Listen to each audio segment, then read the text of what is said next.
আসসালামু আলাইকুম। সবার জন্য দোয়া করি আল্লাহ তাআলার রহমতে সবাই ভালো থাকেন।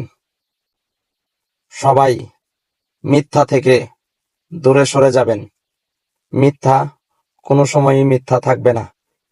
যদি আপনারা সত্যটাকে মিথ্যা বলেন সেটা সত্য হয়ে যাবে। মিথ্যাকে যদি সত্য বলেন সেটাও প্রকাশ হয়ে যাবে। যেমন উদাহরণস্বরূপ, রাত শেষে যেরকম দিন হবে, দিন শেষে যেমন রাত হবে, এটাই বাস্তব। এবং কি, মিথ্যা যদি সত্য করে থাকেন সেটা প্রমাণ হবে আজ হোক কাল হোক।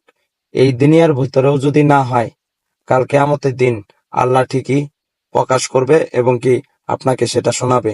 তাই মিথ্যা কথা না বলে মানুষের সঙ্গে সত্য বলার চেষ্টা করবে ইনশাআল্লাহ।